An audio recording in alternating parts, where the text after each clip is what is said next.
Esihlangameni sabezindaba sasebusuku bayizolo, amaphoyisa abika ukuthi kunabasolwa abayisithupha ababoshelwe ukubulala u-AKA kanti asathungatha umsolwa Wesikhombisa. Yes, indeed, there is a possibility of other suspects that might be added on the list, but our case is strong as is now with the 6. Amaphoyisa agcine emtholile umsolwa Wesikhombisa kuleli icala nokhalelwe amasongo kasigonyela ngaphambi kokuphakama kwelanga namhlanje. Iphephandaba laseSwatini yilona elibhoboze ithumba ngalolu daba ngesonto. Labika ukuthi libophe abasolwa ababili ngecala lokubulawa komculi wakuleli u-AKA. Amaphoyisa athi ebazi ngalaba basolwa abaseSwatini futhi kudala liphenya lolu daba. Kodwa elaseSwatini ligagamele ngokubika ngalo lusaphenywa nokholele ekutheni umsolwa Wesikhombisa abaleke.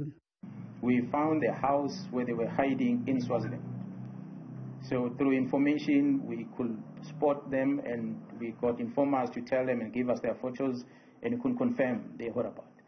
Ngokophenyo lwamaphoyisa bonke abasolwa abayisithupha bakhokhelwe imali ukuze benze lo msebenzi. Owokuqala ongungqondongqondo owahlela wakhokhela konke okwakuzokwenzeka. Owesibili owahlinzeka ngeibhamu nemoto ezasetshenziswa. Kube ababili abaqashelwa ukuqapha ngaphandle kwendawo yokudlela u-AKA aye kuyo kanye nomunye futhi owayeqashelwe ukudubula. These 6 they played different roles during the operation. We have a coordinator who's basically the master of everything, is in custody. We have 2 shooters that you also on social media.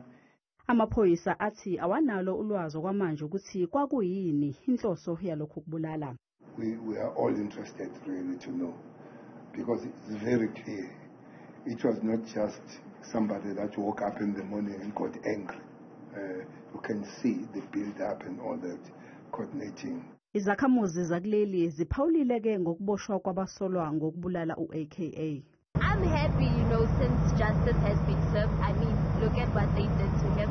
Nobody expected this. The amount of time that it took to actually get these people is a little discouraging, but a victory nonetheless, and I hope it's the right people this time that they actually caught.